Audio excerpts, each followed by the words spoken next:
परमात्मा पाप कर्म दंड को भी काट सकता है। अभी तक जिस भी संत व महापुरुष से मिले, उन्होंने यही बताया कि पाप कर्म फल भोगने से ही समाप्त होगा। वो प्रभु कौन है जो पाप कर्म को काट देता है, वो काल के बंधन से छुड़वा देता है। उसका क्या नाम है, पूजा की विधि क्या है? कृपया अवश्य सुनिए जगत गुरु तत्वदर्शी संत रामपाल जी महाराज के अमृत वचन। अब ये क्या बताना चाह रहा है, ये अनुवाद से न करना नहीं आया, क्योंकि तो अज्ञानी था कति एक नंबर का, मैं ऋषिदानंद को आया। इसका अर्थ है, गीत वेद ज्ञानदाता कहता है कि कोई तो परमात्मा को संभुहात कहता है, जन्म लेने वाला, और को असंभुहात। देखो, असंभुहात माने उत्पन्न नहीं होता, असंभुहात जन्म लेने वाला, इसका अर्थ ये है। तो जो धीराणाम तत्वदर्शी संत जो बताते हैं उनसे सुनो, इनसे नहीं, इनकी बात मत मानो। वो तत्वदर्शी संत बताएंगे परमात्मा कैसा है, वो जन्म लेता है या नहीं लेता है। आगे 15वें अध्याय में इसने गीता वेद ज्ञानदाता अपनी बताता है कि मेरा ओम नाम है। 15वां अध्याय इसमें है, वायु अनिलम अमृतम अथिदम भस्मांतम शरीरम, भस्मांतम शरीरम। ओम करतो समर किलबे समर और करतुम समर। इसने तक ज्ञान इनके में करना आया था ही नहीं। देखिएगा, करतो माने काम करने वाले जीव, तू शरीर छूटते समय ओम इस नाम वाच्य ईश्वर को स्मरण करे। देख, इन्होंने लिखा ओम का स्मरण करे, इस जिसका ओम नाम है ना उसका स्मरण कर। जबकि इसका सीधा अर्थ बनता है ओम करतो समर, ओम नाम का जाप काम करते करते स्मरण कर, विशेष कसक यानी श्रद्धा के साथ कस स्मरण कर, और मूल मनुष्य का मूल कर्तव्य जानकर इसका स्मरण कर। जब वायु अनिलम भस्मांतम शरीरम, ये आपका जीव, आपका प्राण इससे अमृतो प्राप्त करेगा। अमृतम, अमृतम अविनाशी, शरीर के नष्ट होने पर भस्मांतम शरीरम, जब शरीर तरह भस्म होगा, भस्मांतम अंत में भस्म होने वाला होता है। बस इसका अर्थ नहीं करना है इसने। इसका अर्थ है कि जब ये शरीर तरह नष्ट होगा, शरीर छोड़ कर जाएगा, उस समय इतना अमृतो प्राप्त हो जाएगा जो ओम नाम से मिलता है। यही गीता अध्याय नंबर 8 के श्लोक नंबर 13 में है। अब यहाँ आगे कहा है 15वें 40वें अध्याय के 17वें श्लोक में कि वो परमात्मा तो गुप्त है और मेरा ओम नाम है, मैं ब्रह्मलोक में रहता हूँ। यही देवी भागवत से स्पष्ट हो गया। देवी हिमालय को कह रही है कि ओम नाम का जाप कर, उससे तुम ब्रह्म की प्राप्ति कर लेगा, और वो ब्रह्म रहता है, दिव्य आकाश रूपी ब्रह्मलोक में रहता है। और यही वेद बता रहे हैं। देखिएगा, ये 44वां अध्याय 40वां अध्याय यजुर्वेद का 17वें मंत्र में, हे मनुष्यो, जिस ज्योति स्वरूप रक्षक मुझसे, ये ज्योति स्वरूप काल तो है, मुझसे अविनाशी यथार्थ कारण के आच्छादित मुख के तुल उत्तम अंग का प्रकाश किया जाता है, जो वह है प्रकाश प्राण वायुमंडल में पुरुष है, माने पूर्ण परमात्मा है। वह तो प्रोक्ष रूप है, वो तो गुप्त है। अहम मैं खम, और ब्रह्म, खम्भ माने उस ब्रह्मलोक रूपी दिव्य आकाश में ब्रह्मलोक में रहता हूँ। मैं ब्रह्म हूँ और मेरा ओम नाम है। देखिएगा, ओम ओम खम्भ ब्रह्म, मैं ब्रह्म हूँ। अहम वह है, मैं ब्रह्म हूँ और मेरा ओम नाम है। मैं खम्भ माने आकाश में, ब्रह्मलोक रूपी दिव्य आकाश में रहता हूँ। इसने तो अज्ञानी ने कुछ करना आया नहीं। अहम माने मैं आकाश के तुल्य व्यापक ब्रह्म, सबसे गुण क्रम और स्वरूप करके अधिक हूँ। इन्होंने कहा मैं ब्रह्म हूँ, ये कहना था। ओम, ओम सबका रक्षक जो उसका ओम, ऐसा नाम जानो। ओम लिखना था उसका। ओम मेरा ओम नाम है, उसका क्या था? वो तो गुप्त बता दिया अपना। कह अहम माने मैं ब्रह्म हूँ और ब्रह्मलोक रूपी दिव्य आकाश में रहता हूँ। अब हो गया सिद्ध हो। अब क्या सिद्ध हो गया कि अब जो ज्ञानी आत्मा थे वो उनके वेद समझ में न आए, उनकी यहाँ बुद्धि पर पत्थर पड़ गए कि गीता अध्याय नंबर 4 के श्लोक नंबर 32 और 34 में स्पष्ट कर दिया है कि इस ज्ञान से कोई अन्य ज्ञान है जो तत्व ज्ञान है, और वो उनको पाया नहीं। उन्होंने इसी को अंतिम मान लिया। ओम नाम का 40वें अध्याय के 15वें श्लोक से ये मंत्र ऋषियों ने मान लिया उस पूर्ण परमात्मा का जो परोक्ष है, गुप्त है। इनके समझ में नहीं आया। गुरु बिन वेद पढ़े जो प्राणी, समझो अनुसार रहे अज्ञानी। ये अज्ञानी थे। अब यहाँ गीता ज्ञानदाता, जैसे इन अनाड़ियों से, अज्ञानियों से पूछा जाता है, प्रश्न करते हैं मीडिया वाले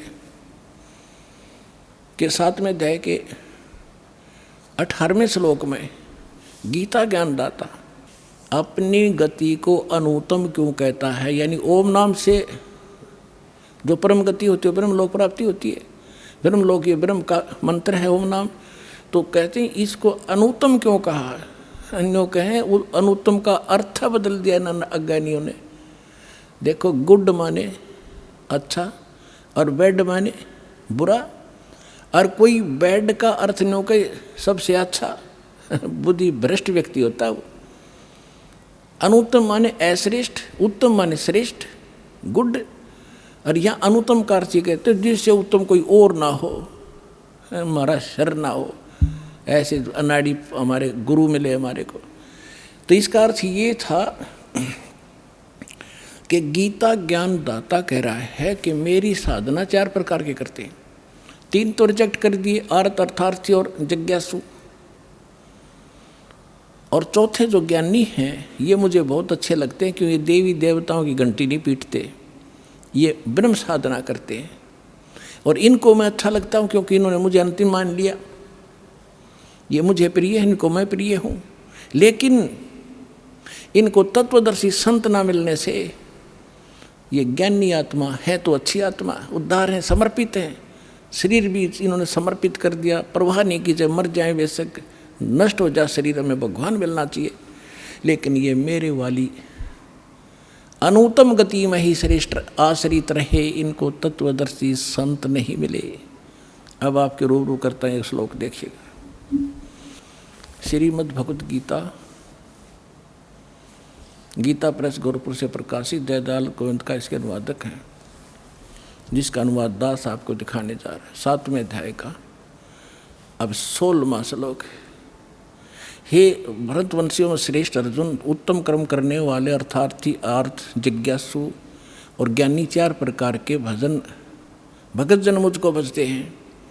17वें में कहा कि उनमें नित्य मुझ में एक ही भाव से स्थित अनन्य भाव, अनन्य प्रेम भक्ति, एक भक्ति, ज्ञानी भक्त ये होना चाहिए, अति उत्तम है। ये मुझे अच्छे लगते हैं क्योंकि मुझको तत्व से जानने वाले ज्ञानी को मैं अत्यंत प्रिय हूँ और वह ज्ञानी मुझे प्रिय है। ठीक है। अब 18वें में कहा है उद्धारा सर्वे एव ते ज्ञानी तु आत्मा एव मे मतम। मेरे विचार में ये सभी ज्ञानी आत्मा हैं तो उद्धार यानी समर्पित हैं, अच्छी आत्माएं हैं।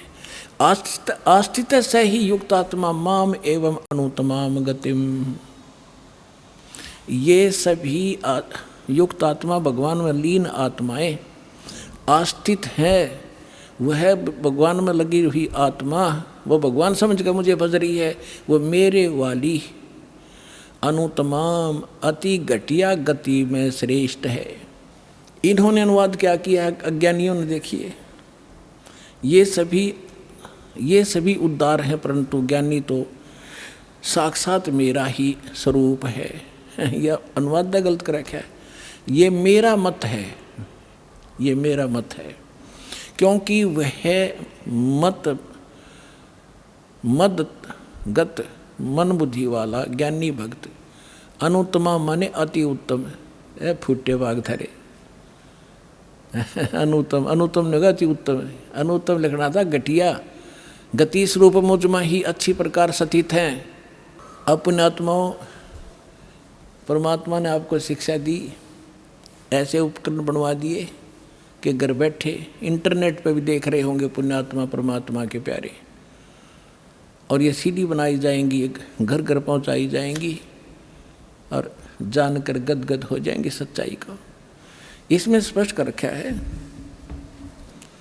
गीता ज्ञानदाता अपनी साधना को भी घटिया बता रहा है, अनुत्तम बता रहा है, और कह रहा है ये ज्ञानी आत्मा जो परमात्मा के लिए समर्पित हैं, जिनने जान लिया है कि मनुष्य जीवन केवल परमात्मा प्राप्ति के लिए प्राप्त हुआ है और मोक्ष केवल उस पूर्ण परमात्मा से होगा। इनको तत्वदर्शी सर्व वासुदेव प्राप्त नहीं हुआ। अब देखो, थोड़ी कथा सुनाने से पहले 19वां श्लोक और सुनाऊंगा, जिससे आपका और कंसेप्ट क्लियर होगा। देखिएगा, यह गीता अध्याय, श्रीमद् भगवत गीता अध्याय 7 का हम श्लोक 18 पढ़ लिया। ये मेरी अनुतम है, ये घटिया लिखनी थी इन्होंने। अब इससे स्पष्ट हो जाता है, बहुनाम जन्मानाम अन्ते ज्ञानवान माम परपदते वासुदेव सर्वमिति स महात्मा सो दुर्लभ है।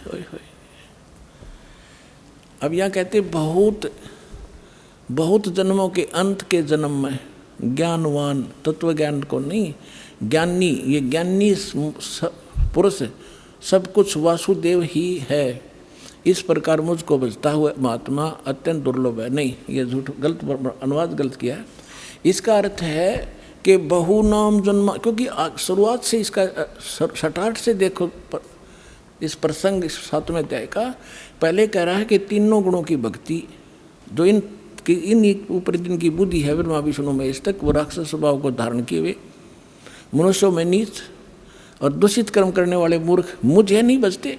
फिर कहता मेरे भजने वाले भी 4 प्रकार के, उनमें 3 रिजेक्ट कर दिए, चौथा फाइनल उसने कर दिया। ये ज्ञानी आत्मा है तो अच्छी, लेकिन ये मेरे वाली ब्रह्म तक ही सीमित रही इनकी बुद्धि, और उस घटिया साधना में लीन रहे। अब यहाँ बताया है कि बहुनाम जन्मानाम अन्ते, जैसे गीता अध्याय नंबर 7 के श्लोक नंबर पहले में कहा है कि ये भक्ति में लगे हुए प्राणी, इनमें से हजारों में से कोई एक मेरी प्राप्ति के लिए प्रयत्न करता है, एक मुश्किल से। तो यहाँ वही कह रहा है कि बहुनाम जन्मानाम अन्ते, इन ब्रह्मा विष्णु महेश से घर की पूजाओं से ऊपर उठकर बहुत जन्म के किसी एक जन्म में ज्ञानवान, ये ज्ञानी मेरी भक्ति करते माम प्रपदते, और वासुदेव सर्वमिति, ये बताने वाला महात्मा सो दुर्लभ है कि वासुदेव सर्वमिति स महात्मा सो दुर्लभ है। ये बताने वाला कि वो वासुदेव यानी सर्व पूर्ण परमात्मा परम अक्षर ब्रह्म वही सब कुछ है, वही पूजा के योग्य है, वही इष्ट रूप में मान्य है, वही पाप नाशक है, वही अविनाशी है, वही सबका धारण पोषण करता है, और उसकी भक्ति करनी चाहिए और की नहीं, और को इष्ट नहीं मानना चाहिए। कहते हैं ये बताने वाला महात्मा तो बड़ी मुश्किल से मिलेगा। यहाँ इसका अर्थ ही है, इन्होंने अर्थ गलत कर रखे। तो वो ये दास आपको मिल गया पुण्यात्माओं, असंख्य युगों के बाद ये दाव आपका लगा है, इसको सफल करना। अब ये गीता ज्ञानदाता ब्रह्म ने अपनी साधना को अनुत्तम क्यों कहा, अपनी गति को? एक चुनक नाम के ऋषि थे, ज्ञानी आत्मा थे, जैसे भी उनको गुरु मिले सबने ओम नाम के जाप की रट लगा दी और एक हठ योग साथ में जोड़ लिया। वो ओम नाम के जाप का भी और अड़ंगा नारा और बोल लिया। ये तप कहाँ से लाए? किसी भी सदग्रंथ में तप करने का आदेश नहीं। सदग्रंथ माने गीता और वेदों में, और ना ही सूक्ष्म वेद में, तत्व ज्ञान में जो परमात्मा ने बोला। गीता अध्याय नंबर 17 के श्लोक नंबर 5 और 6 में तो ये कहा है कि जो शास्त्र विधि को त्याग कर और मनमाना घोर तप को तपते हैं, वो राक्षस लोग इस कमलों के अंदर बैठे सभी प्राणियों के जो मुखिया ब्रह्मा विष्णु महेश आदि और मुझे भी वो क्रस करते हैं, उनको राक्षस स्वभाव के जान। ये हठयोग कहाँ से लाए? श्री देवी भागवत के अंदर एक प्रसंग है 3रे स्कंद में कि ब्रह्मा विष्णु महेश जब इन्होंने ये क्या करते हैं, रहस्य तो परमात्मा ने बताया है, दास ने भी आपको बहुत बार रूबरू किया है। कि ब्रह्मा जी अपनी उत्पत्ति बताता है नारद जी को, कि अपने पुत्र को, कि मैं कमल के फूल पर बैठा था, मुझे नहीं मालूम है कहाँ से उत्पन्न हो गया। आकाशवाणी हुई तप करो तप करो, मैंने 1000 वर्ष तक तप किया। फिर कहा सृष्टि करो, तपो तपो कर वाक्य सुनाया, लो कर चोबन मेरी माया, लो कर चोबल मेरी माया। ये सूक्ष्म वेद में भी ऐसा ही कहा है। तो ब्रह्मा जी ने कहा कि आकाशवाणी हुई कि तप करो, मैंने 1000 वर्ष तप किया। फिर कहा सृष्टि करो। अब पहले इनके अंदर सिद्धियां पैदा कर लेता है काल, इनको एटम बम बनाता है, रिमोट इसके हाथ में रहता है। तो ये ब्रह्मा जी ने सोचा कि ये परमात्मा पूर्ण ब्रह्म की आकाशवाणी है, तप करो। और बाद में उसको वेद मिले, वेदों में तप का प्रावधान नहीं है। तो इसने वो काल की अलग से वाणी जो थी वह भी साथ अपने अनुयायियों को, अपने वंशजों को, ब्राह्मणों को दे दी कि तप भी करो, ओम नाम का जाप करो। एक चुनक नाम का ऋषि था, उसने बहुत ज्ञानी आत्मा था, ब्रह्म पुजा काल का पुजारी था। काफ़ी वर्षों तक ओम नाम का जाप किया, तप किया, हठ योग किया। अब इसे भगवान मिल नहीं सकता। गीता अध्याय नंबर 11 के श्लोक 47 और 48 में, और गीता अध्याय नंबर 11 के श्लोक 32 में स्पष्ट कर दिया है कि मैं काल हूँ और ये मेरा रूप है और सबको खाने के लिए आया हूँ। अर्जुन, तू ना लड़ेगा तो भी मारूंगा। ये मेरा वास्तविक रूप है, मैं काल हूँ। 11वें अध्याय के 47-48 में कहा कि अर्जुन, ये मेरा स्वरूप आज तक आपने तेरे पहले किसी ने नहीं देखा। और मेरे इस रूप की प्राप्ति यानी मेरी प्राप्ति, इसके दर्शन माने भगवान प्राप्ति, ना वेदों में वर्णित विधि से, ना तप से, ना जप से, ना किसी क्रिया से मैं कभी नहीं मिल सकता, कोई नहीं कर सकता। इति सिद्धम वेदों में वर्णित विधि से भगवान प्राप्ति नहीं है। जिस कारण से इन कबीर साहब कहते हैं खोजत खोजत हारिया, अंत कहा निराकार। ये इनके साधन गलत थे भगवान पाने के और देखने के, अंत में कह दिया भगवान निराकार है। अपना मन गढ़ंत थ्योरी बना ली लोगों ने, तो इनको भगवान मिला नहीं। ये एटम बम बन गए, सिद्धियाँ युक्त हो गए। जैसे अगस्त ऋतु ने 7 समंदर पी लिए, के कला टूट गया, इब गदा बना अंडेगा। मोक्ष होगा विधिवत, इन बकवादों से नहीं होगा। इब चौनक ऋषि में इतनी सिद्धि आ गई, सारा बोलबाला हो गया उसका। एक चक्रवर्ती राजा था, मानधाता। चक्रवर्ती माने जिसका पूरी पृथ्वी पर शासन हो। उसके छोटे छोटे राजा लोग उसके पराधीन होते हैं और उनसे वो टैक्स लेता है। और वो ये देखता है कि किसी राजा ने मेरी पराधीनता अस्वीकार तो नहीं कर दी है। उसके लिए एक ट्राई करता था, वो अपने निजी घोड़े के आगे एक पंपलेट लगा देता था कि राजा के पास इतनी सेना है और जिसने राजा की पराधीनता स्वीकार नहीं है वो इस घोड़े को पकड़ ले, युद्ध के लिए तैयार हो जा।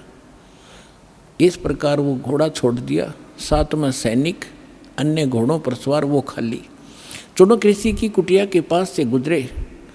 राजा ने जाते समय भी देखा, फिर आते समय जब सारा घूम कर आगे किसी ने घोड़ा पकड़ा नहीं, युद्ध स्वीकार किया नहीं। चुनक ऋषि ने पूछा कि भी कहाँ गए थे सैनिकों, इस घोड़े पर सवार क्यों नहीं है तुम्हारे पे? सैनिकों ने बताया कि ऋषि जी, ये मानधाता चक्रवर्ती का राजा है, इसके पंपलेट पे लिखा हुआ है, इस पर कोई बैठ नहीं सकता।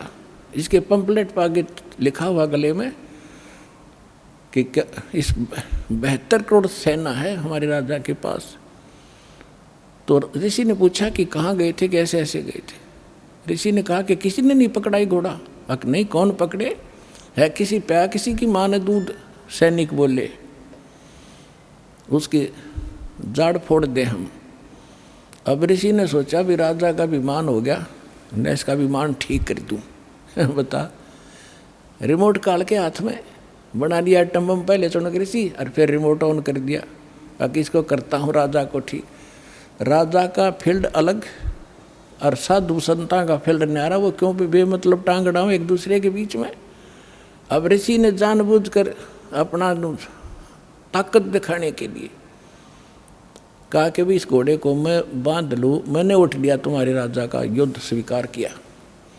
सैनिक बोले अगर कंगले तेरा दाने तो खाने को नहीं, क्यों अपनी सामत बोल लेता है, मोल ले रहा है, चुप करके जप ले माला। ऋषि में भी पूरा हंगा पा के रहा था, अरे यह ताकत रटा नहीं करे जीव पे, इसका नाश करा के छोड़ दिया करे। तो उसने क्या कहा कि ठीक है भाई, मेरे भाग में यह लिख रखी होगी, तुम्हारे राजा से मरना होगा, मैंने जाके दो उनको, घोड़ा बांध दो यहीं पर। अब राज सैनिकों ने जाके बता दिया जी ऐसे ऐसी बात है, एक चुनुक नाम के ऋषि ने आपका युद्ध स्वीकार कर लिया। अब मंत्रीगण इकट्ठे हुए कहने लगे, राजन आज एक व्यक्ति की हिम्मत पड़ी है आपके साथ चीटिंग करने की, कल दूसरे की पड़ेगी। Nip the evil in the bud, बुराई को शुरू से ही खत्म कर देना चाहिए। राजा बोला ठीक है। राजा ने अपनी 72 करोड़ सेना की 4 टुकड़ी बनाई, 18 करोड़ की, 1 करोड़ 18 करोड़ एक टुकड़ी भेज दी। उधर से उस ऋषि ने सारे जीवन में जो डले ढोए थे वो अटपट करके सिद्धियां प्राप्त की थी, उससे 4 पुतली तैयार कर ली, एटम बम 4 बना लिए, परमाणु बम। एक परमाणु छोड़ दिया पुतली, उसने 18 करोड़ कत्लेआम कर दिया। राजा ने दूसरी सेना भेज दी, ऋषि ने दूसरी पुतली, यानी 72 करोड़ सेना का सत्यानाश कर दिया उस ब्रह्म के काल के पुजारी ने। सूक्ष्म वेद में कहा है 72 अक्षौणी अक्षय करी, वो चुन कर शीश्वर एक, दे धारे जोरा फिरे ये सभी काल के बेख। 72 अक्षौणी अक्षय करी, 72 अक्षौणी खा गया, वो चुणक ऋषिश्वर एक। ओए होए, इनको ऋषिवर ऋषिश्वर कहा करते थे। ओए होए, ऋषिस और ऋषिश्वर, एक तो मुनि, एक मुनिवर, उन मुनियों में श्रेष्ठ, एक मुनीश्वर, यानी मुनियों में भी, उन मुनिवरों में भी और श्रेष्ठ, उसको मुनीश्वर कहा करते हैं। ऐसे ऋषिवर और ऋषिश्वर, जिसको ऋषिश्वर कहा करते थे, उस ऋषिश्वर के ये कारनामे हैं। 72 अक्षौणी खा गया, वो चुनक ऋषिश्वर एक, ये दे धारे जोरा फिरे, जोरा माने मृत्यु, दे धारे जोरा फिरे ये सभी काल के भेख, ये काल के पुजारी हैं सारे अपने आत्मा। इसलिए अब क्या होगा, जब तक हम परम अक्षर ब्रह्म कबीर परमेश्वर की सत्साधना पूर्ण संत से लेकर नहीं करते, तब तक हमारे दोनों अकाउंट ओपन हैं, गुड और बैड, पुण्य और पाप। जैसे हम पुण्य करेंगे, जाप करेंगे, कोई कितना ही करो वो अलग लिखा जाएगा, और बुरा जितना भी करो, छक्का करो, कितना ही करो, वो अलग लिखते रहेंगे। उन दोनों को संचित कर्म कहते हैं।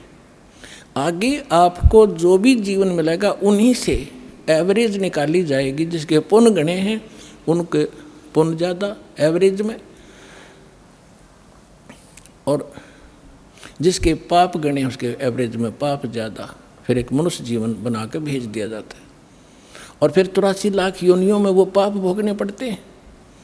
तो ये चुनक ऋषि ने जो तप किया, ओम नाम का जाप किया और 72 करोड़ सेना का नाश किया, ये सब अलग अलग लिखे गए। इस तप के का ओम नाम के जाप के कारण ये ब्रह्मलोक में जाएगा, वहाँ पर ठाठ करेगा, अपनी पूंजी का नाश करेगा, फिर पृथ्वी पर राजा बनेगा। तप से राज मदमानम जन्म तीसरी शुक्र स्वान, राजा बन के कर्म फोड़ सकता है, पुण्य नहीं कर सकता। उसके बाद फिर इसकी दुर्गति होगी, ये कुत्ता बनेगा चुनक ऋषि ब्रह्म पुजारी, इसका शर्म में कीड़े पड़ेंगे, और वो 72 करोड़ सेना जो उसने मारी है उसको चुन चुन का बदला लेंगे। तो परमात्मा कहते हैं सूक्ष्म वेद में, तुमने उस दरगाह का मैल नहीं देखा और धर्मराज के तिल तिल का लेखा। इसलिए गीता अध्याय नंबर 7 के श्लोक नंबर 18 में गीता ज्ञानदाता कहता है कि ये ज्ञानी आत्मा है तो समर्पित, लेकिन इनको तत्वदर्शी संत न मिलने से ये मेरे वाली अनुत्तम घटिया गति में स्थित रहे। इनका फिर पुनर्जन्म रहेगा।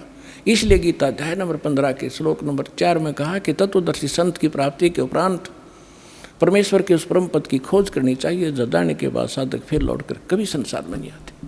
गीता अध्याय नंबर 18 के श्लोक नंबर 62 में कहा कि अर्जुन तू सर्वभाव से उस परमेश्वर की शरण में जा, उसकी कृपा से तू परम शांति को और सनातन परम धाम को प्राप्त होगा। उसके लिए गीता अध्याय नंबर 4 के श्लोक नंबर 32 और 34 में कहा है कि वो तत्व ज्ञान स्वयं परमेश्वर आकर बोलते हैं, और वो ज्ञान तत्वदर्शी संतों से जाकर समझ, उसके आधार से साधना करने से जब तेरा मोक्ष होगा।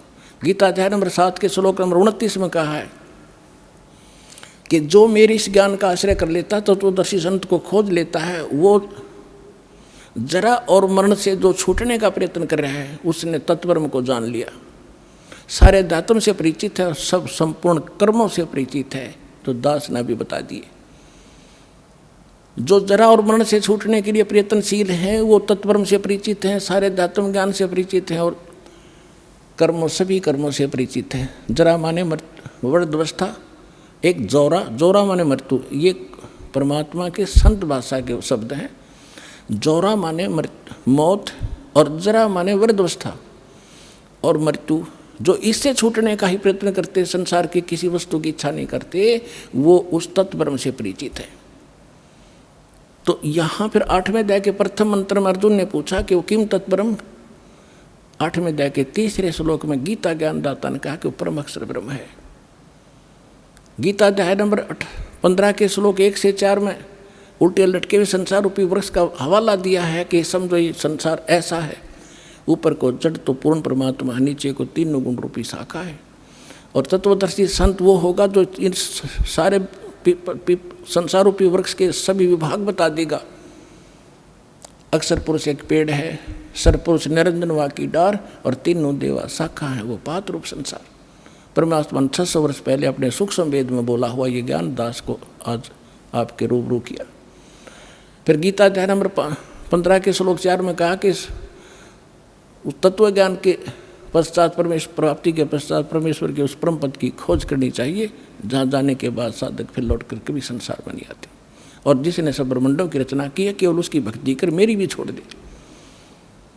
और गीता अध्याय नंबर 2 के श्लोक नंबर 12 में, गीता अध्याय नंबर 4 के श्लोक नंबर 5 और 9 में, गीता अध्याय नंबर 10 के श्लोक नंबर 2 में गीता ज्ञानदाता खुद कहता तेरे और मेरे असंग जन्म हो लिए और आगे भी होते रहेंगे, मैं अविनाशी नहीं हूँ।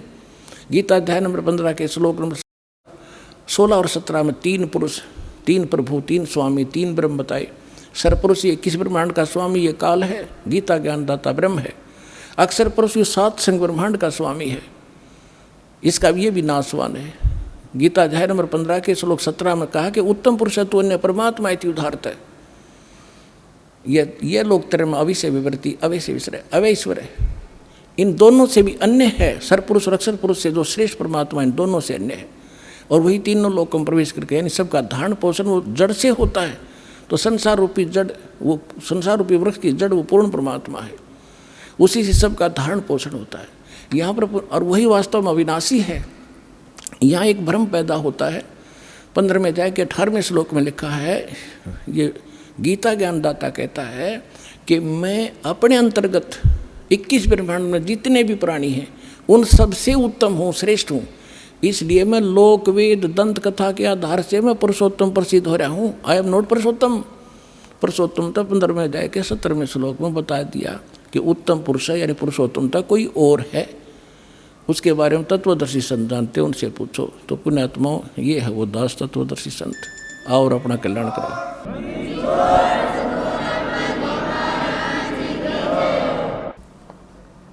परम पिता परमात्मा पूर्ण ब्रह्म सारी सृष्टि के रचनहार कबीर देव कबीर साहिब जी की असीम रजा से आप सभी पुण्यात्माएं सत्संग सुनने के लिए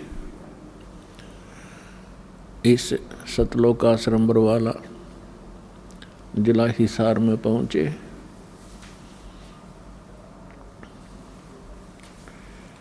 पुण्यात्माओं, आप बच्चे हो, आपको इस प्रोसेस का पता नहीं। ये दास इस मार्ग का मास्टर बना दिया भगवान ने। दास आपको देख रहा है कि आपके अंदर कितनी रुचि भगवान की बढ़ रही है, और दास को ये भी पता है कि परमात्मा आपके ऊपर कैसे रजा बख्श रहे हैं। दास को ये भी मालूम है कि आप आम आत्मा नहीं हैं। आम आत्मा तो वो हैं जो दूर बैठे निंदा कर रहे हैं, अन्य नकली संतों के पास फंसे पड़े हैं, या अन्य योनियों में, प्राणियों में के शरीरों में कष्ट उठा रहे हैं, या ऐसे किसी अक्षेत्र में, किसी देश में जन्मे हैं जहाँ नास्तिकवाद ही प्रधान है, तो वो आम आत्मा है, साधारण सामान्य जीव है। दुर्भाग्य उन प्राणियों का। आप जी को यहाँ बार बार क्यों बुलाया जाता है? जैसे आप अपने बच्चों को स्कूल कॉलेज में भेजते हो और टीचर डेली बुलाता है, उनकी अटेंडेंस लगाता है, और न आने पर उनको खुरकाता और धमकाता है, क्योंकि उसको मालूम है ये बच्चे रूटीन में आते रहे तो सफल होंगे, अपना सिलेबस पूरा कर पाएंगे, अन्यथा नहीं। टीचर को उनके भविष्य का ज्ञान होता है कि जो आज गफलत करेंगे आगे आजीवन वो दुख भरेंगे। ठीक इसी प्रकार दास को मालूम है परमात्मा ने ये एक नई यूनिवर्सिटी खोली है, और यही साथ के साथ एक मेडिकल भी है। तो इसमें इस आत्मा के दोनों रोग कटेंगे, एक तो जन्म और मृत्यु का, दूसरा जो कर्म संस्कार से आपको मानसिक पीड़ा, शारीरिक रोग या अन्य किसी कारण से तीन ताप का कष्ट आपके ऊपर जो कहर टूट रहा है, परमात्मा सबसे पहले आपको उसी से रिलीफ दिलाएंगे।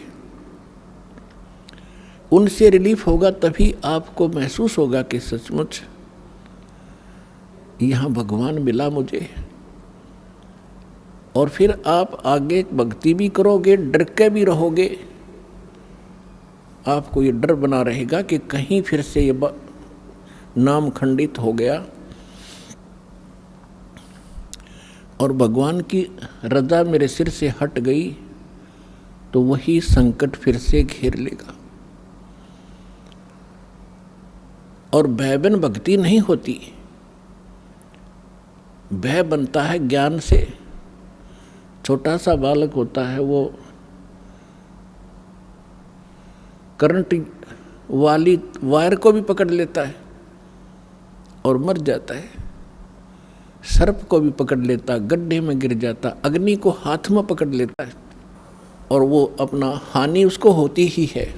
और जब वो बच्चा बड़ा हो जाता है, बुद्धि उसकी काम करने लग जाती है, मैच्योर होता है, तो फिर उसको डर लगता है उन भयंकर पदार्थों से, भयंकर जानवरों से। आप भी डरता है, औरों को भी सतर्क करता है कि सर्प है, इससे दूर हो जाओ, ये खा जाएगा, काट लेगा, बहुत विषैला जानवर है। इसी प्रकार बिजली के तार से औरों को भी बचाएगा, आप भी बचेगा। तो ये ज्ञान आपको यहाँ कराया जाएगा, आपकी बुद्धि मैच्योर होएगी, युवा होएगी, और फिर डर लगा करेगा। प्रत्येक पदार्थ से रिश्वत लोगे, हाथ कांप जाएंगे तुम्हारे। ये होगा जब जब आप सियाने हो जाओगे, मैच्योर आपके विचार हो जाएंगे, आपके हृदय में परमात्मा का जो ज्ञान दृढ़ हो जाएगा। तो आप जी को यहाँ क्यों बुलाया जाता है? आप तो बालक हो, खिलौने से खेलने की आदत बन गई, और सभी खेल रहे होते हैं तो दूसरे बच्चों की भी रुचि उसी में अधिक बनी रहती है। परमात्मा कहते हैं, होले सुहागन सुरता त्यार, तो मालिक घर जाना है। फिर कहते हैं कि तेरे संग की कितनी जाली, तू क्यों लारी वार, और गुड़िया खेलत तन जन्म गंवा दिए, लाया नहीं विचार। गुड़िया खेलत यानी खिलौने से खेलते हुए इतना सारा जीवन नष्ट कर दिया। ये भी सोच के तूने अपने घर ससुराल भी जाना है, और तेरे साथ की और भी बहुत जा चुकी हैं, तूने भी जाना ही होगा, इसलिए वहाँ जाने से पहले अपनी तैयारी कर। अब जब तक लड़की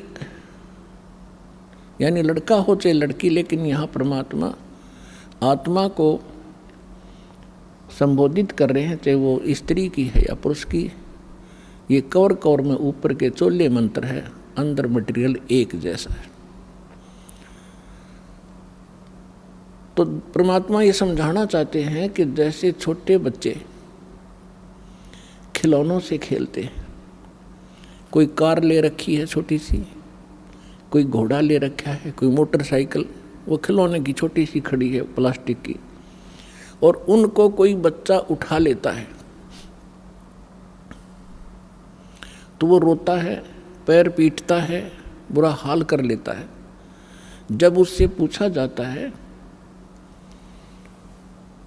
कि क्यों रो रहे हो, कि मेरी मोटरसाइकिल उठा ली, वो मोटरसाइकिल, वो इतना खिलौना, उसको ओरिजिनल मान चुका वो, उसकी बुद्धि इतनी ही काम करती है।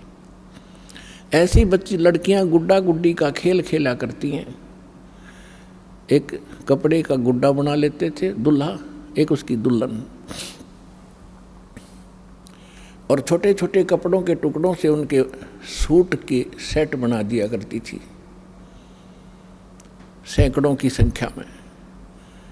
और फिर उस इतने से कपड़े को जो उसने मोड़ तोड़ कर एक सूट का रूप बना कर रखा हुआ था, अपनी गठड़ी बांध रखी थी, बक्से में रखी छोटे से, उसमें से उसके एक कपड़े ने कोई उठा ले, टुकड़े ने गिनती करती थी। पहले दास ने देखी, छोटे छोटे, जब शिक्षा का इतना था नहीं, बच्चे इसी खेल से खेला करती बेटी बहनें, तो वो रोया करती थी। फिर उससे पूछते थे क्यों रो रही है, कि मेरी तिल, मेरा एक सूट गायब हो गया, मेरा ने किसी ने उठा लिया। इतना चीथड़ा था, कतरन थी एक।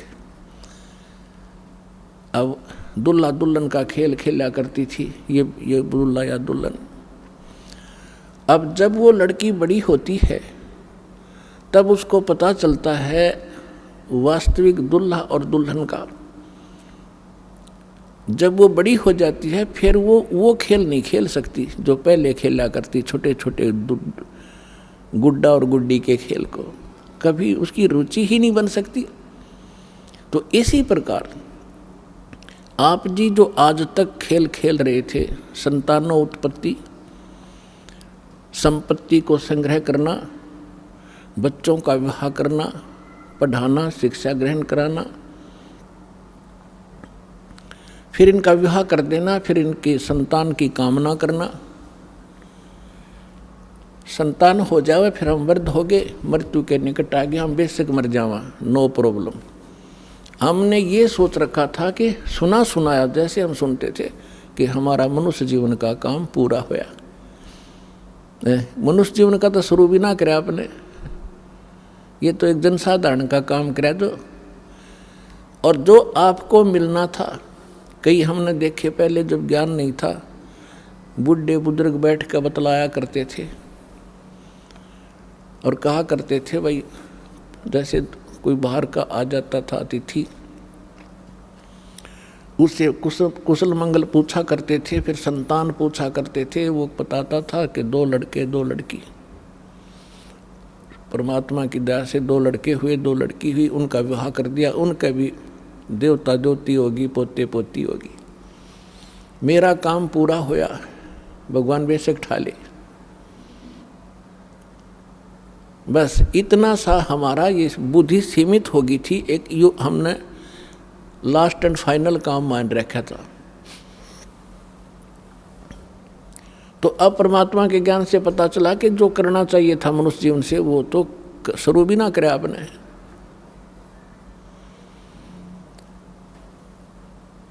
तो पुण्यात्माओं, आपको यहाँ बुला कर ये ज्ञान दिया जाता है कि आप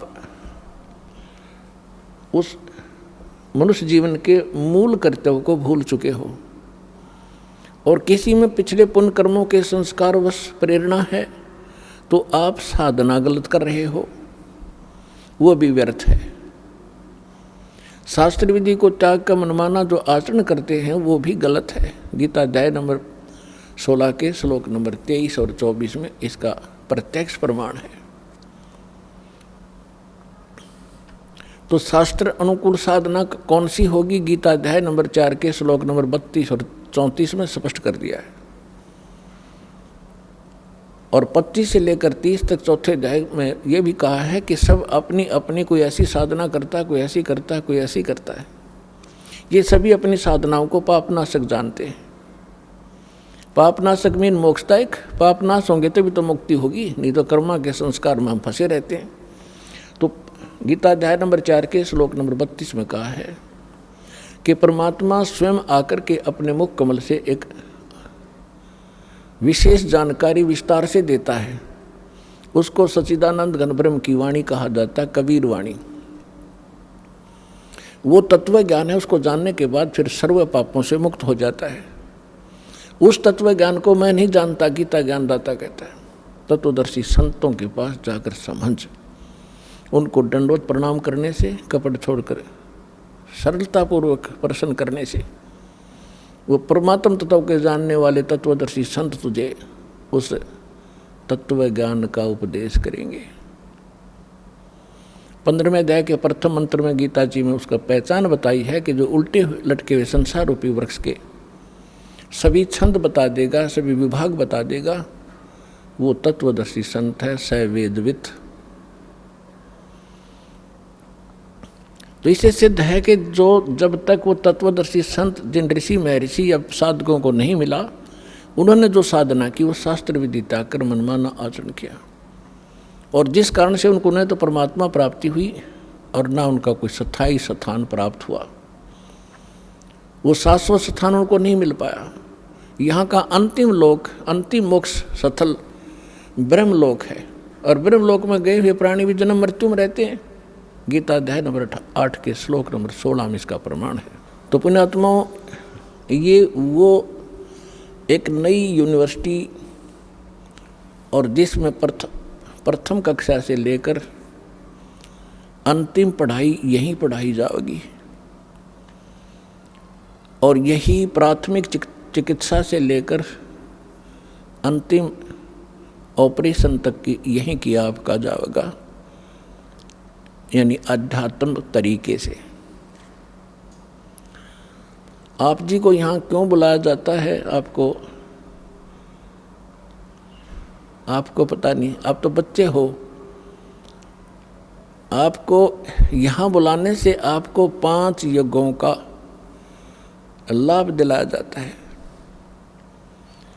पुण्यात्माओं, एक जैसे किसान खेत में बीज बोता है, खेत भी संवार दिया और बीज भी ओरिजिनल हो, यानी गेहूं का बोआ है तो गेहूं का ही हो, और गेहूं का भी अच्छा बीज हो, मरे हुए दाने ना हो।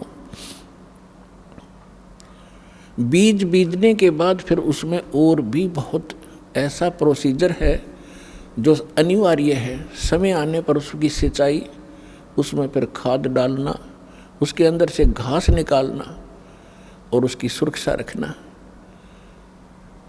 तो तब जाकर के वो फसल परिपक्व होती है, तब जाकर के वो 2 दाने घर पर प्राप्त करता है किसान। पहले खर्च करता है अपने घर से खूब आंखें मीच के।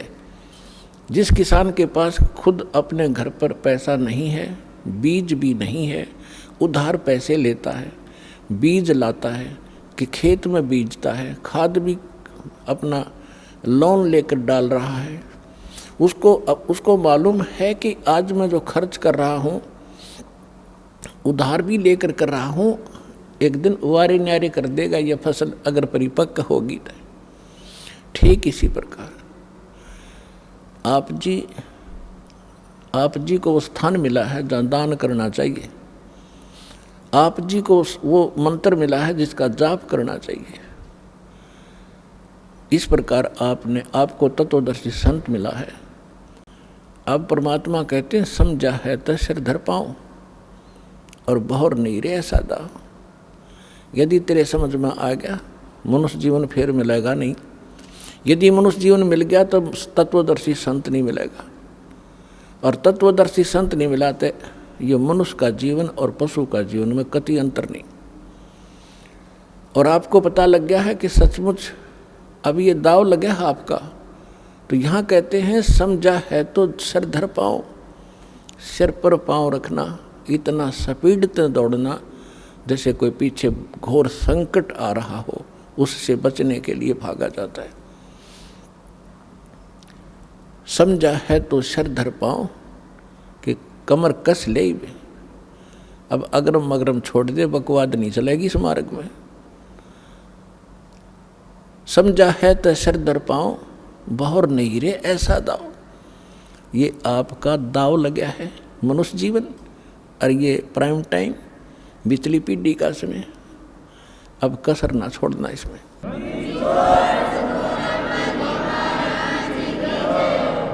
अब आपको यहाँ बुलाया जाता है, आपके जो इस ज्ञान से परिचित नहीं, क्योंकि ज्ञान तो सत्संग माने से, वो सत्संग को एक सेकेंडरी थिंग समझ रहे हैं कि तो ऐसे बाद में देखेंगे, वृद्ध हो जाएंगे जब, अभी तो छोटे छोटे बच्चे हैं, ये भी तो पालने हैं।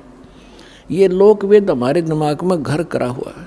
तो जो यहाँ नहीं आते उनकी सोच तो वही है। तो उनकी सोच के, उनके विचारों से आपने दुखी नहीं होना चाहिए। वो कुछ भी बोल रहे हैं, कुछ भी कहें, ये समझ लो बालक हैं छोटे छोटे, इनको पता नहीं।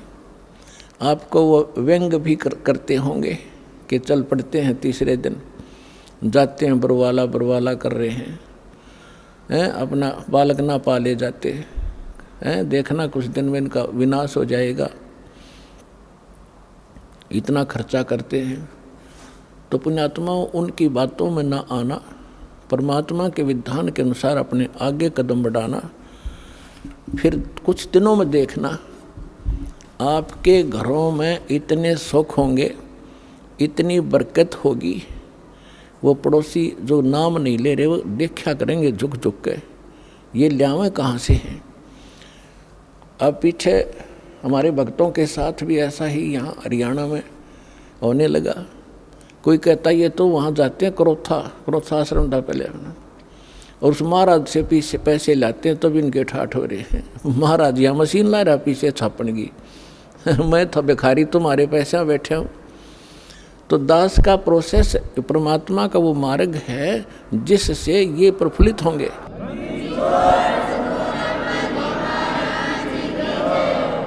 और ये काम भी करते ना दिखते, तीसरे दिन 10वें दिन सत्संग में जाते रहते हैं, और इनके सारे ठाठ हो गए, कार भी ले ली, मकान भी बढ़िया बना लिया।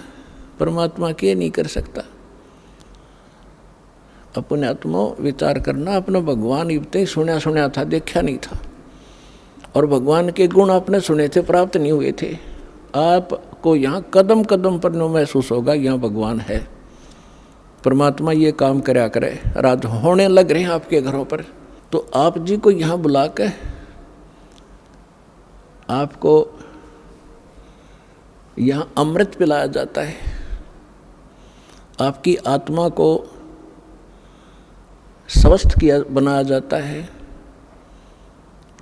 जैसे छोटा सा बालक होता है, लड़का या लड़की, गली में बच्चों के साथ खेल रहा होता है, और वो तो इतना मस्त हो जाता है बच्चों में, उसने खाने पीने की भी परवाह नहीं होती। फिर माँ जाती है कि काफ़ी देर होगी मेरे बच्चे ने आया नहीं, ना खाना खा गया ना दूध पी के गया।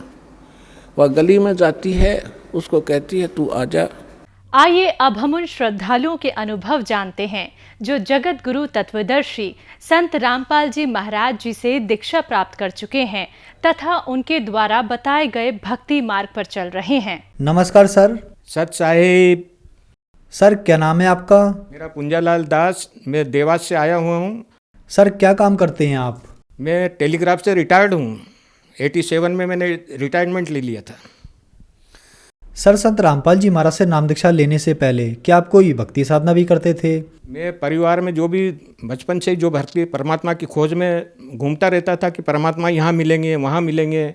तो मैंने मतलब शुरू में अपने गांव में जो भजन मंडली थी उसमें भजन भी करता था मैं। उसके बाद में जब से सर्विस लगी उसके बाद में मतलब गायत्री परिवार से भी जुड़ा। उसके बाद में गायत्री परिवार से मतलब कुछ फ़ायदा नहीं हुआ तो उसके बाद में आपने ये विपश्यना शिविर भी करने आया। भगवान बुद्ध की जो विपश्यना शिविर है वो भी मैंने 2 कैंप किए, पर वहाँ से भी मुझे कुछ संतुष्टि नहीं मिली। इसके बाद में फिर मैं संत राजेंद्र सिंह जी जो हैं दिल्ली वाले उनसे जुड़ा हुआ था। इसके बाद में राधा स्वामी जी से मत से भी जुड़ा हुआ था, संत गुरुविंद्र सिंह जी के। इसके बाद में फिर मैं अष्टविनायक मतलब महाराष्ट्र के वो भी करके आया, चारों धाम की तीर्थ यात्रा भी कर ली मैंने, अमरनाथ भी हो आया। इसके बाद नेपाल में भी ढूंढे आया, 12 ज्योतिर्लिंग के भी दर्शन कर लिए, पर मुझे मतलब कुछ शांति नहीं मिली और परमात्मा की खोज में लगा रहा मैं। सिर्फ भटकने वाली बात है, बाकी मैं इतना सभी दूर गया, बाकी मुझे आत्मिक शांति और किसी बात का मतलब कोई फ़ायदा ही नहीं हुआ। लाभ का तो नामो निशान मालूम नहीं पड़ा मेरे को, पर हानि ही हानि उठाना पड़ी मुझे। मेरी मतलब देवास में 40 बाई 60 का मकान बने हुए थे नीचे, तो सिर्फ मतलब इतनी आर्थिक तंगी का सामना करना पड़ा कि मेरा आधा मकान 20 बाई 40 का सिर्फ 1.5 लाख रुपए में मतलब मेरे को देना पड़ा। मैं जिस गली से निकल जाता था उस टाइम से लोग परिवार वाले या समाज वाले मिलते थे तो वो सोच लेते थे कि यार ये बाबूजी आ रहे हैं तो कहीं मेरे से पैसे नहीं मांग ले। यहाँ तक मैंने मुसीबत देखी साहब, और मेरा को मतलब बहुत ही आर्थिक सामाजिक हर तरह की मतलब परेशानी हुई। मेरा कोई मान सम्मान ही नहीं था परिवार में और न समाज में, इसलिए बहुत दुखी था मैं। सर, संत रामपाल जी महाराज की शरण में कैसे आए आप? एक दिन मतलब मेरी बच्ची का बच्चा मतलब तो वो कहीं ज्ञान गंगा का प्रसार हो रहा था गुरु जी का, परमात्मा जी का, तो वहाँ से वो ज्ञान गंगा खरीद लाया। आज तक कोई किताब नहीं लाया था वो मेरे लिए, पर उस दिन वो ले आया तो बोले नाना जी आप ये किताब पढ़ो। मैंने उसको पढ़ी और पढ़ने के बाद में एक हमारा मतलब मित्र है बालगढ़ में देवास का ही, उसको ज्ञान गंगा पढ़ने को दी मैंने। पढ़ने के बाद में उसने भी पढ़ी, फिर हमने मतलब दोनों ने विचार किया कि भाई अपन चलते हैं कि भाई ऐसे संत कौन से हैं मतलब कि जो ऐसा ज्ञान बता रहे हैं। तो हम मतलब खाली परमात्मा की खोज में मतलब निकले दोनों। तो हम करीब 11:30-12 बजे मतलब बरवाला परमात्मा के आश्रम में पहुँचे, और बाद में सुबह उठे तो भगत लोगों ने बताया कि भाई आपको नामदान लेना की इच्छा है कि नहीं। तो मैंने कहा हम आए तो नहीं है इस हिसाब से, हम तो आए थे कि भाई ऐसे परमात्मा जो ज्ञान दे रहे हैं मतलब कौन है, मतलब वो देखने के हिसाब से आए थे। तो भक्तों ने हमें शर्तें बताई, तो मैंने कहा ये सब शर्तें मानते हैं, हम तो शुरू बचपन से ही मतलब करते आ रहे हैं। मतलब नामदान का फार्म भरवाया और उसके बाद में नामदान लिया। नामदान के बाद में रामपाल जी महाराज के दर्शन के लिए मतलब लाइन में लगे, और संत रामपाल जी महाराज ने सिर पे हाथ रख के और आशीर्वाद दिया। सर, संत रामपाल जी महाराज से नाम दीक्षा लेने के बाद क्या आपको कोई लाभ भी प्राप्त हुए? सर जी, मैं जब से संत रामपाल जी महाराज की शरण में आया उस टाइम से मुझे लाभ ही लाभ होने लगे। अब मैंने ऊपर मकान का काम शुरू किया था, जो बाकी बचा था हिस्सा उसमें, तो उसके भी मतलब कर्जा ले लेके मैंने बनाया था उसको, पर परमात्मा ने वो कर्जा मतलब कैसे निपटाया वो मेरे को समझ में नहीं आ रहा है। और आज मतलब कोई कर्जे का मतलब किसी के पास हाथ मांगने की कोई ज़रूरत नहीं पड़ रही है मुझे। संत रामपाल जी महाराज ने मुझे जीवन दान भी दिया। छत के ऊपर मतलब मैं टंकी है पानी की, तो वहाँ पानी देखने के लिए गया था, तो नीचे कमरे में जहाँ ऊपर छत पे तो पंखा लगा हुआ था, तो उस पर स्पार्किंग हो रहा था, तो मैंने कनेक्शन कटवा दिए थे उसके बच्चों से। और जैसे ही मैं बाद में ऊपर टंकी पे पानी देखने गया तो वह जहाँ पर पंखा लगा था वहाँ मुझे ऐसा झिनझिनी हुई और करंट का एहसास हुआ। तो मैं नीचे पानी में ही उतर के आया और अपने परिवार वाले बच्चों को बताया, मैंने कहा भैया ऊपर मत जाना क्योंकि वहाँ पर करंट आ रहा है। फिर बच्चों ने टेस्टर लगा के देखा, सरिये पे लगाया, सरिये में भी करंट फैला हुआ था। तो मुझे परमात्मा ने जीवन दान दिया है। ऐसे परमात्मा को मैं कैसे भूल सकता हूँ, बहुत दयालु है परमात्मा। संत रामपाल जी महाराज ने आज मुझे गाड़ी घोड़े परिवार सब बच्चों से मतलब किसी बात की तकलीफ़ नहीं है मुझे, और मैं आज परमात्मा की शरण में रह के और बहुत खुश हूँ। और मेरे परिवार में भी मतलब देवी ये प्रेत बाधाएं से बहुत पीड़ित लोग थे। मतलब मेरे छोटे भाई की मिसेस, मेरे बड़े भाई के मतलब जो मेरी भाभी लगती है उनको परी माँ जी, भेरू महाराज ये सब आते थे। तो ये मेरे जाने से ही और मेरे परिवार के सभी लोगों को रामपाल जी महाराज के सबको नाम दिलवाया। मेरे 4-5 भाई हैं उनको भी मतलब परिवार को दिया। मेरा परिवार पूरा सत्संगी है और जिस दिन से ये सब जुड़े हैं, जिस दिन से वो प्रेत भाजा वगैरह कोई प्रकार की मतलब आज तक नहीं हुई है। सर, यहाँ आप परमात्मा शब्द किन के लिए संबोधित कर रहे हैं?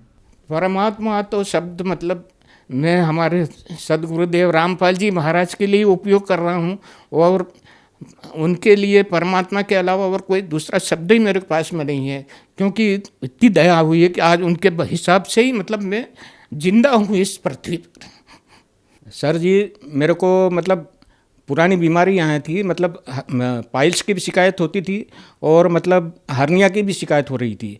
हमारे घर के बच्चों ने कहा कि बाबूजी बोले ऑपरेशन करवा लो, तो मैंने कहा नहीं, मैं गुरुजी की शरण में हूँ, रामपाल जी महाराज की शरण में हूँ, तो मेरे को मतलब कोई ऑपरेशन की ज़रूरत ही नहीं है, परमात्मा करेंगे और जैसे वो रखेंगे वैसे ही रहूँगा मैं।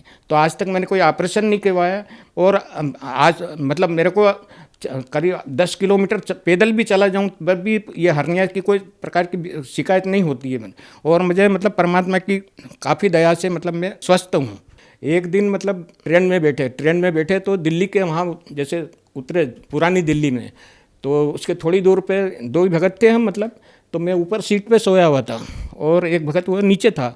तो थोड़ी दूर था दिल्ली, पुरानी दिल्ली। तो उस भगत ने बोला कि बाबूजी आप उठिए आओ, बोले अब अपना दिल्ली आने वाला है।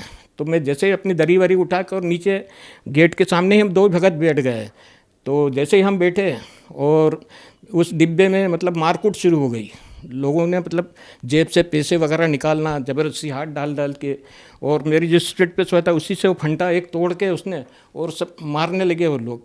हम वहाँ बैठे रहे, पर परमात्मा ने इतनी दया करी रामपाल जी महाराज ने कि हमारे तरफ उन लोगों की निगाह ही नहीं गई। हमें मतलब परमात्मा ने समझ लो गायब भी कर दिया। अब हमारे पास भी दूर की यात्रा थी तो हम 4-4, 5-5 हज़ार रुपये रख के लाए थे, पर हमारे को परमात्मा ने उस टाइम भी बचा लिया।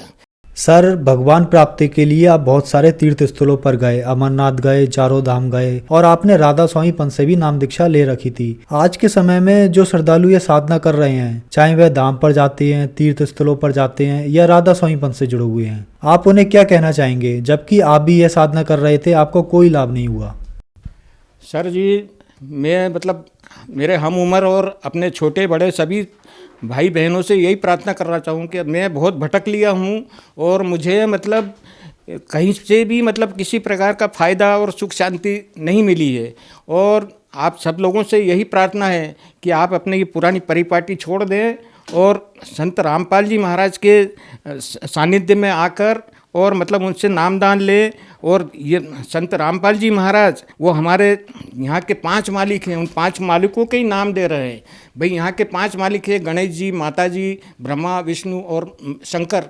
तो आप लोग गलतफहमी हो और इन असली मंत्रों को प्राप्त करके और अपने जीवन का कल्याण करवाए। ते भी मतलब मत मतांतर को पालन करने वाले हैं, उन सभी से करबद्ध प्रार्थना करता हूँ कि आप मेरी तरह सभी मत मतांतर और झूठी श्रद्धा भक्ति छोड़ के हमारे संत रामपाल जी महाराज की शरण में आए और उनसे नाम दीक्षा लेकर और अपना जीवन का कल्याण करवाए। आप लोगों को पता होना चाहिए कि जो सही नाम है वो हमारे गुरुजी के पास ही है।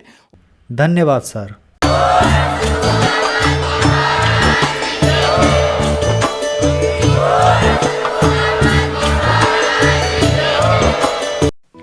आप सुन रहे थे जगत गुरु तत्वदर्शी संत रामपाल जी महाराज के मंगल प्रवचन। अधिक जानकारी के लिए संपर्क करें।